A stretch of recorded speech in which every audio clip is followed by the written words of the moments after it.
really bold vision for its time.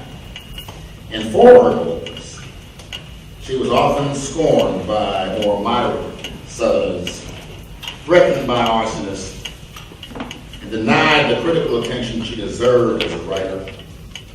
Yet she continued to write and speak for improved human relations and social justice throughout her life. And following her death in 1966, the Southern Regional Council established an annual award in her name to recognize authors such as Alice Walker, Pat Conroy, Alice Haley, and John Lewis, authors whose work carries on the tradition of Lillian Smith, work of outstanding moral vision and literary merit, which honestly portrays the South, its people, its problems, and its promise. And for the last several years, this award has been presented as a partnership between the Southern Regional Council, which established the award, the University of Georgia Libraries, which house the Lillian Smith papers, the Georgia Center for the Book, which presents the Decatur Book Festival, and for this fourth year, Piedmont College, which operates the Lillian Smith Center in Clayton, Georgia. Now, there are many people who have had a hand in bringing this event to you every year and this year, but I want to give special recognition to our heroic and distinguished panel of jurors who worked their way through the 19 books that were nominated this year. They are as follows. Not with us, but who worked very hard, was Merrill Penson of the Board of Regents of the University System of Georgia, as well as Earl Picard from Georgia State University. We are joined by former Atlanta Public Library Representative James Taylor, who is here. From the Department of English at Morehouse College, E. Dolores Stevens.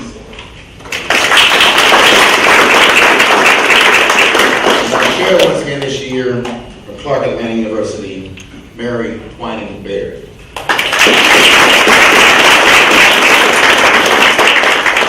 So on behalf of the Southern Regional Council and all of our partners, we want to welcome you to this event and thank you for coming.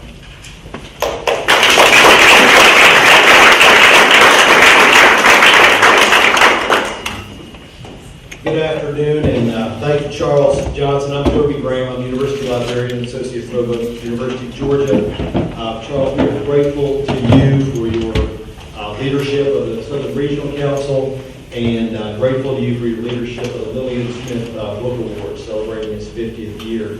I want to thank Craig Amison, who's with us here today. Thank you, Craig, for your work with Piedmont College and Lillian Smith Center, for your partnership, and thank you for the lovely lunch that our authors got.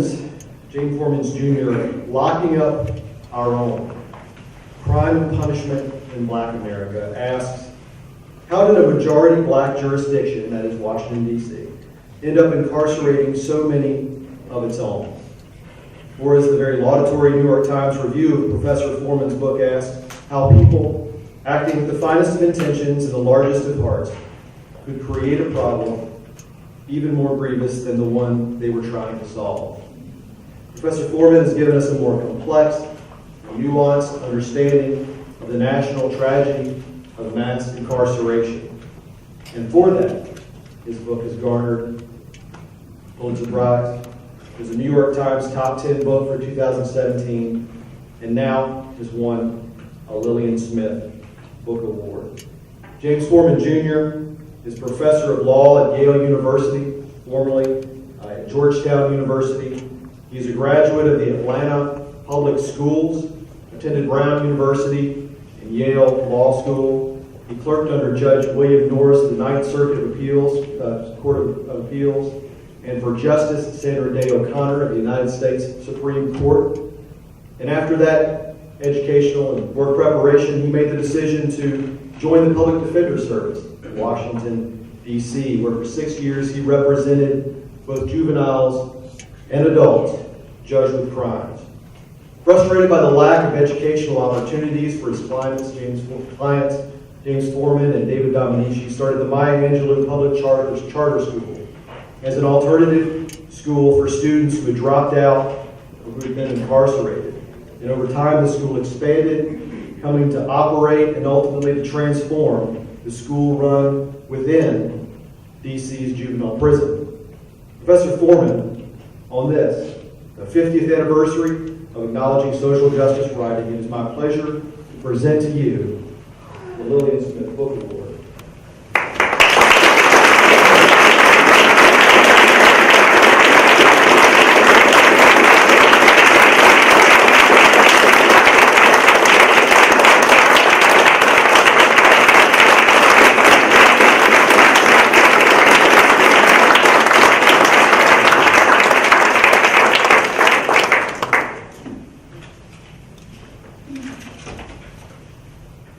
Thank you very much. Thank you, Toby, and thank you, Charles Johnson. And I want to start by thanking the jurors. Now that I've gotten more involved in this book kind of publicity thing and been on some book selection committees myself, I know how hard it can be to be a juror, and I know in particular how there can be kind of a temptation to avoid controversy or to choose books that have a kind of a speaking to the choir approach. And so I know that it took a lot of courage to choose books this year that took a different form. And so I want to thank you for embracing nuance and embracing subtlety and embracing provocation. And as part of that, I want to also thank my co-honoree, Nancy McLean's very, very important book, Democracy and Change, you'll be hearing a little bit more about, but I can tell you is absolutely terrific, and she's absolutely terrific. I want to also just acknowledge, and it was mentioned in my bio, but I'm home now.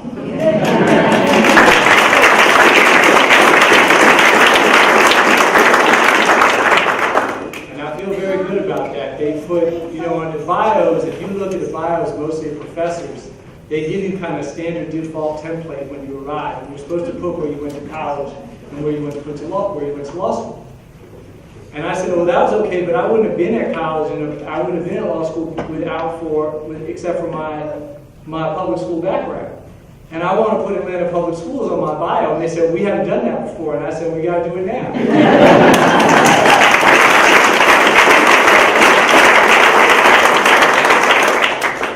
Roosevelt High School is now a condominium apartment building. Because this is Atlanta, and that's how you roll.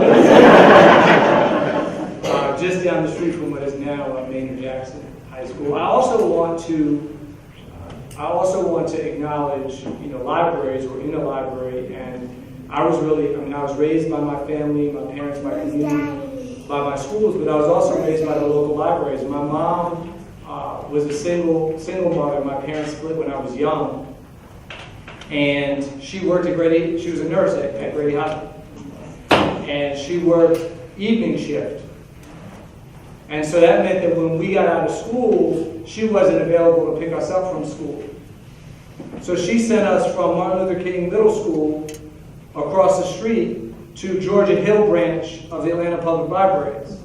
And the librarians of the Georgia Hill branch had a busy and hard job without having to take care of some unruly, as my brother and I were, 11, 10, 9-year-olds. But they embraced us, they loved us, they recommended books to us. They weren't supposed to be the after-school program, they weren't paid for that, but they welcomed us. And so I always will remember the Georgia Hill Branch Library and the library system in this city. So let's please give them a round of applause.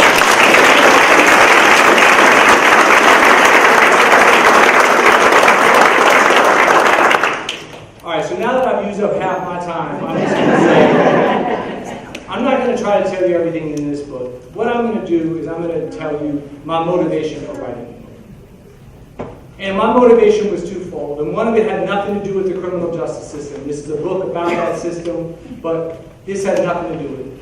I'm the kind of person that has always been frustrated if I go see a movie or a television show and there's no African American representation in the show, or even worse, and this is what happens all the time, there's one character who's supposed to stand in for and reflect the entire African American experience. And one character cannot do that.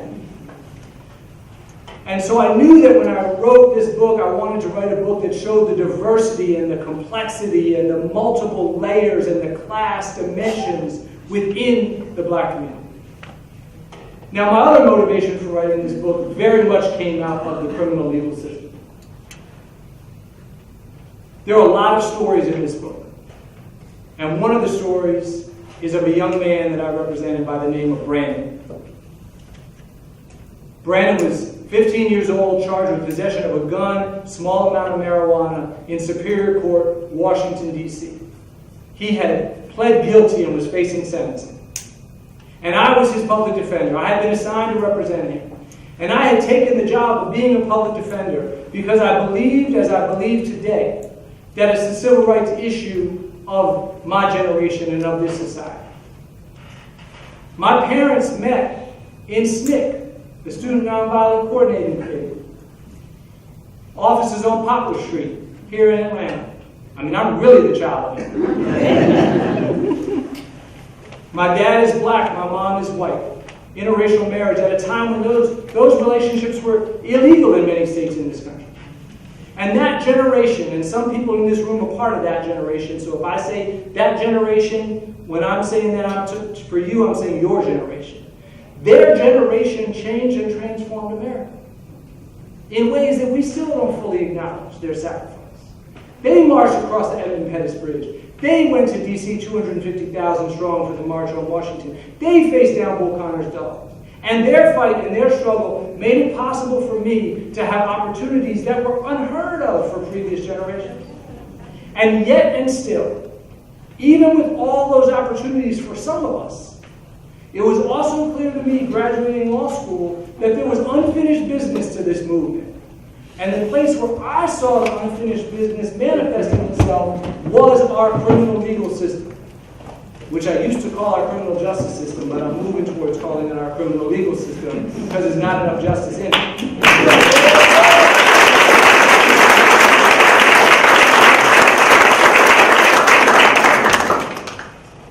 Even though we did not have the term mass incarceration back then, I already knew that 1 in 3 young black men were under criminal justice supervision. That had been documented. It had also been documented that black women were the largest single growing part of the prison system. We already knew by the mid-1990s that the United States had passed Russia and South Africa to earn the dishonor of being the world's largest jailer. And I had seen some of those transformations that produced this result in my own neighborhood growing up. We lived near, if you take Boulevard all the way south, it's going to dead end. I lived 2 blocks from where it dead ends.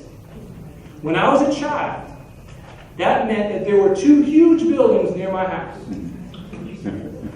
Federal Penitentiary and a GM plant. By the time I graduated from law school, one of those buildings had shut down, job shipped overseas, and y'all live here, so you know which one is still there.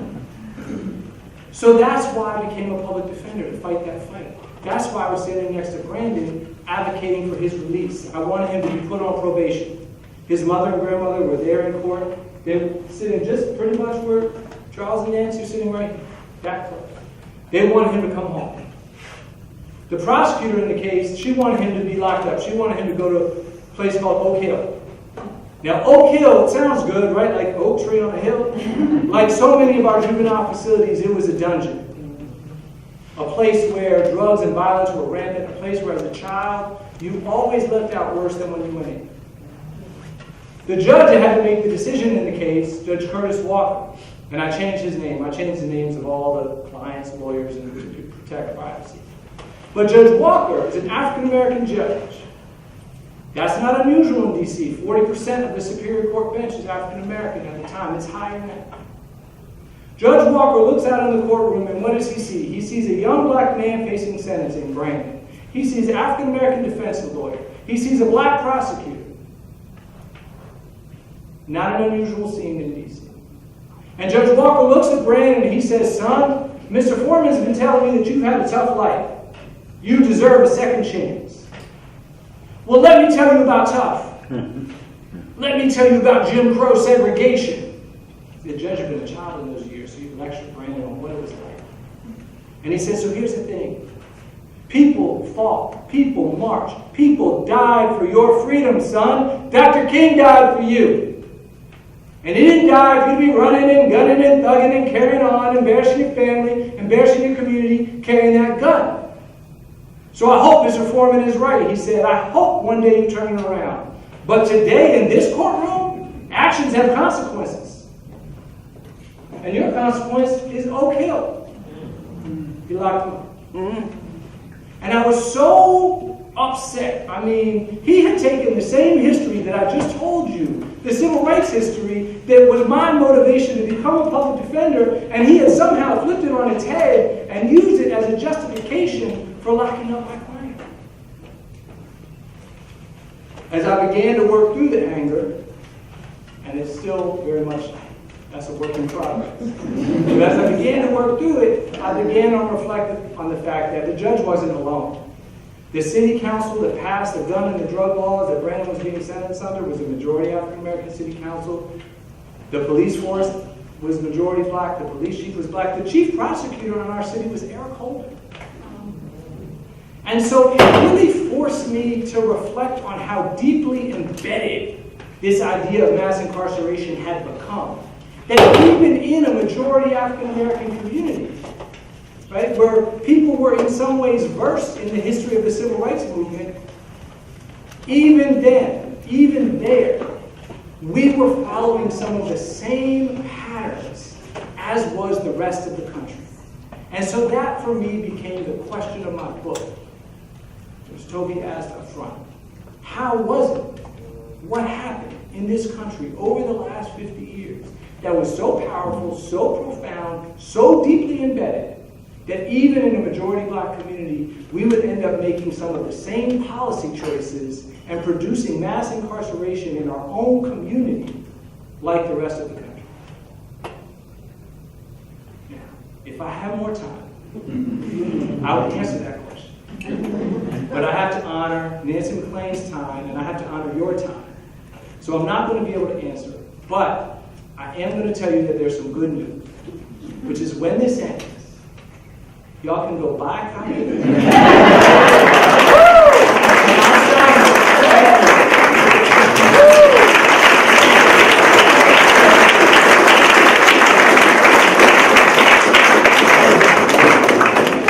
How am I supposed to follow?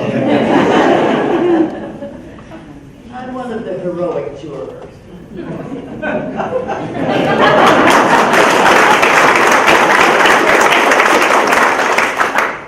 We are here today to give Dr. Nancy McLean, William H. Chafee Professor of History and Public Policy at Duke University, a Lillian Smith Book Award for this expose of how our society can have its foundations sapped and weakened to such a significant condition that we realize she has broken silence on an amazing situation that was so well planned and executed. Dr. McLean has shown us how threatened our hopes and gains for the condition of social justice as well as civil and human rights in this country are. These are standards of worth that Lillian Smith treasured and worked for in a South that was dangerous in her time and that we hope to carry on. This book shows a deeply entrenched plan beginning with the academic theorization to circumvent the established workings of democracy as we have known it. James M. Buchanan, a Nobel Prize winner, seized upon some public positions of John C. Calhoun, states and minority rights advocate, and did not look back. His plan in time, funded by the Koch brothers, included well-planned seminars for legislators, lawyers, teachers, and Washington personnel, among others, a well-founded program for doctoral degrees, which were all part of the scheme to lay down a foundation centered around Buchanan's determination to undermine the governmental system as it was and build up a new society of makers. takers to benefit the haves and more or less enslave the have-nots. The hair-raising part of this whole story, as it was unfolded through careful research, was the terrible sense that it is all happening in Washington, D.C. now. While we have been utterly distracted by the antics of the White House, according to Dr. McLean in her interview with Bill Maher, 28 states have decided in favor of a constitutional convention, which political powers have long declared too complicated and risky. The rise of this undermining of the structure of our tripartite government is a daunting prospect and a grim reality. The Liberty Amendments lists and I have trouble with the plural thing, and expatiates on at least 11 proposed changes. And as late as the 1950s, southern states tried to nullify and interpose themselves to prevent school integration. For her unrelenting research and revelations of the forces which have been at work, we are proud to award one of the Lillian Smith Book Prizes to Dr. Nancy McLean for her scholarship in these urgent issues.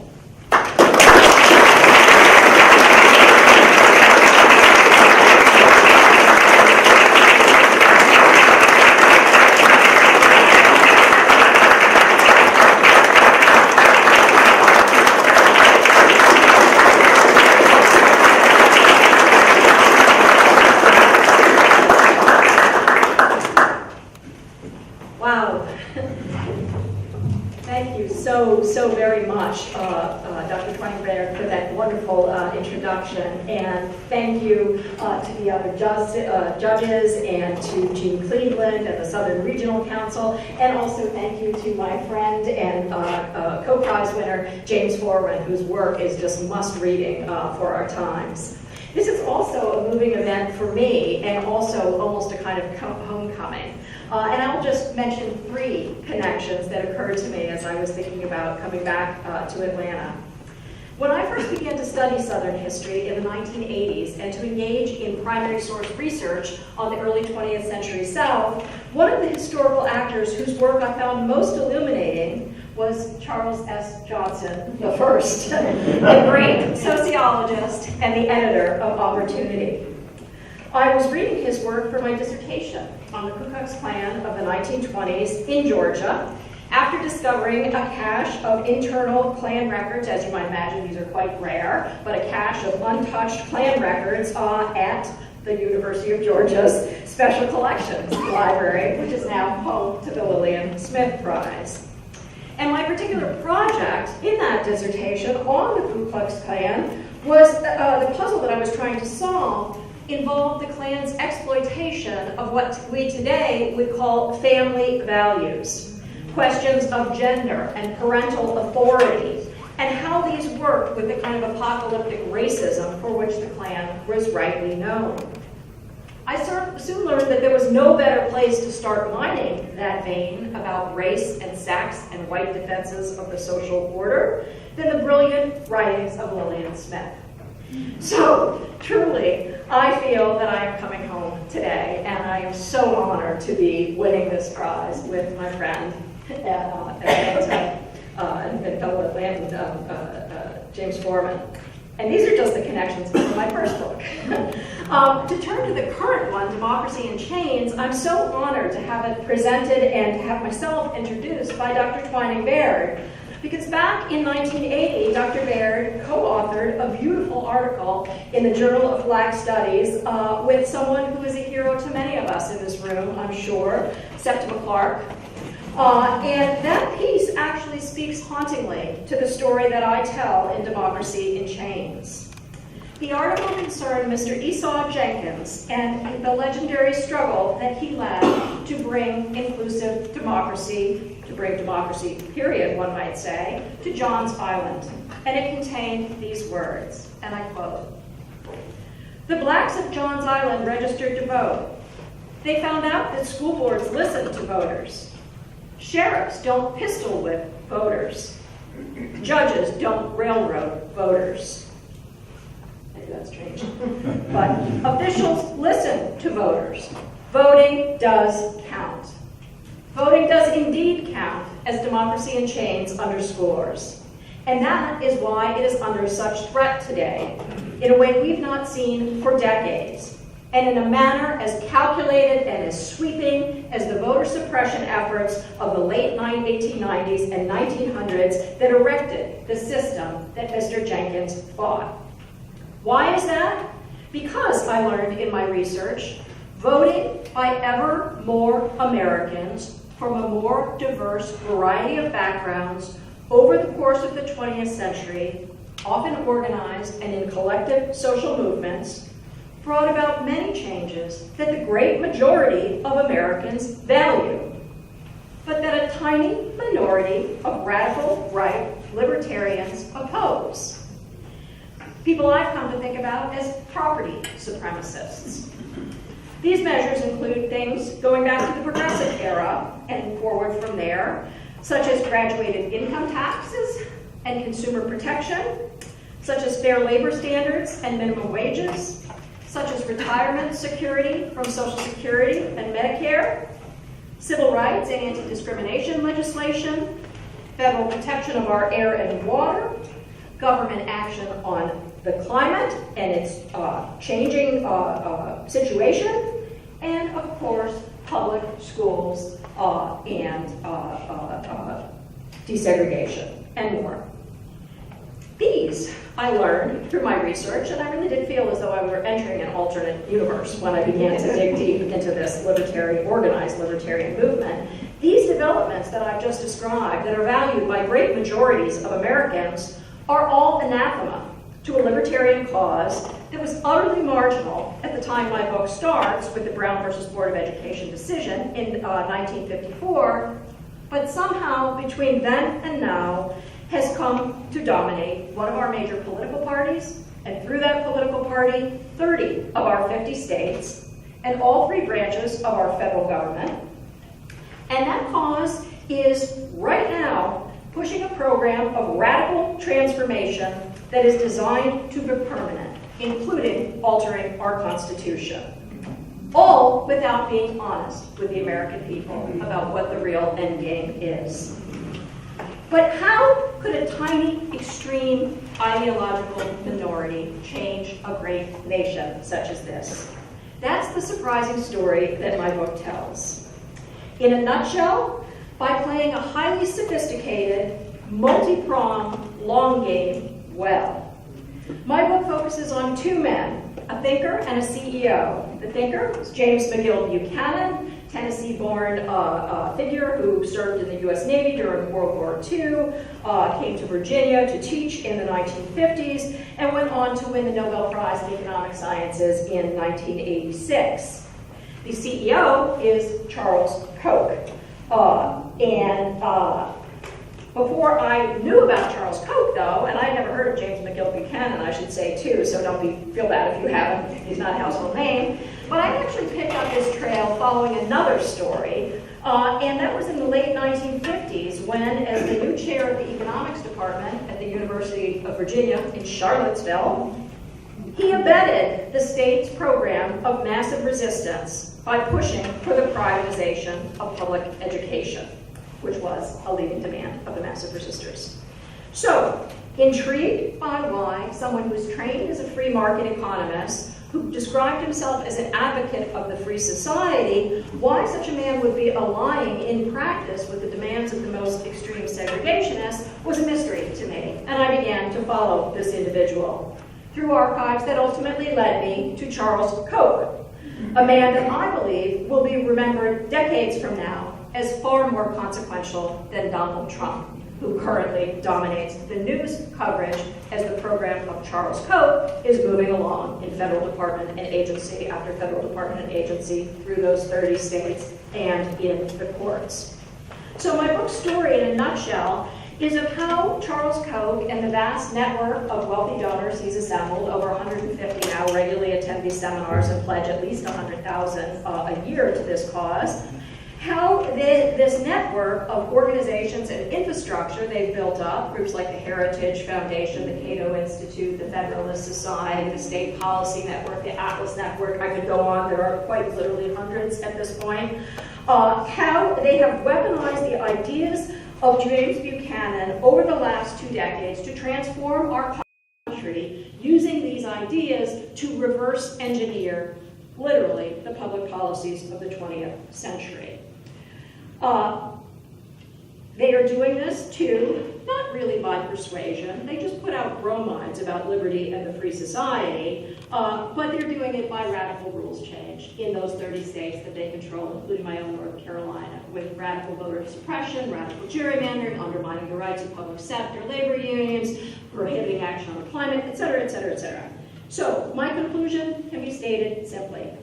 We are facing now an all-hands-on-deck emergency for the future of democracy in this country. And I think that these changes that are intended to be permanent, will either be pushed back or will be implemented within the next few years. I believe the timeline is that short, given how far down the train this track is. We are really talking about, once again, whether government of, by, and for the people will endure.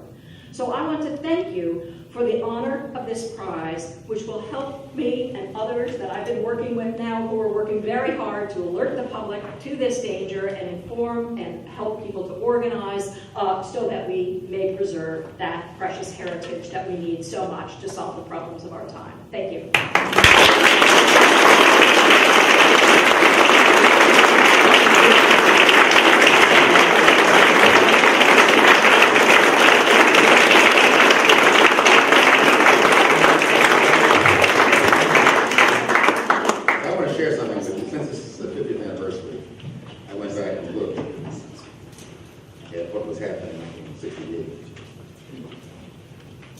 And in November of 1968, at its annual meeting, the Southern Regional Council presented the following citation to George Tyndall.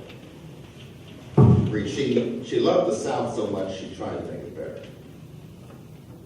Born in the South and spending most of her life there, Lillian Smith was that rare Southerner whose feet were planted at home, but whose thoughts encompassed the world. Long before civil rights became a battle cry, she stood unflinchingly for human rights. By her writings, her teachings, and her example, she became an inspiration to those who followed. Even during her lifetime, she became a legend, and her home atop Old Screamer Mountain in North Carolina, point of pilgrimage. It's Georgia. It's in North Carolina. This award is made to honor her memory and to recognize the achievement of one who has contributed like her to the life of the South. Please join me in saluting two who have thus contributed to the life of the South, Nancy McLean and James Foreman.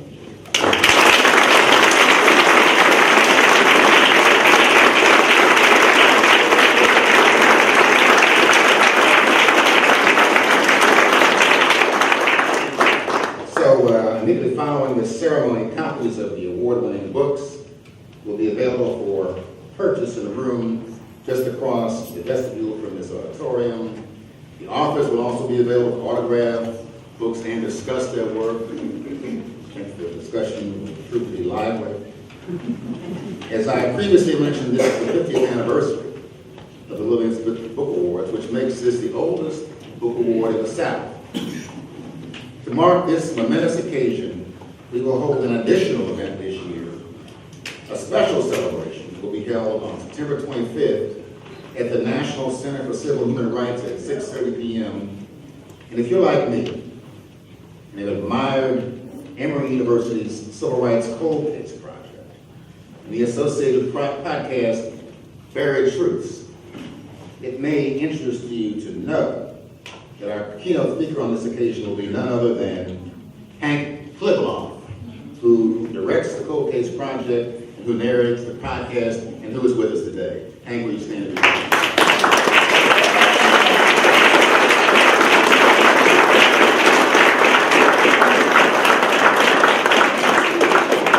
Hank's remarkable book, The Race Beat, the civil rights struggle and the awakening of a nation, was nominated for the Lillian Smith Book Award and ultimately won a Pulitzer Prize in 2007. So we look forward to seeing you then, later on this month. We also look forward to seeing you at this event.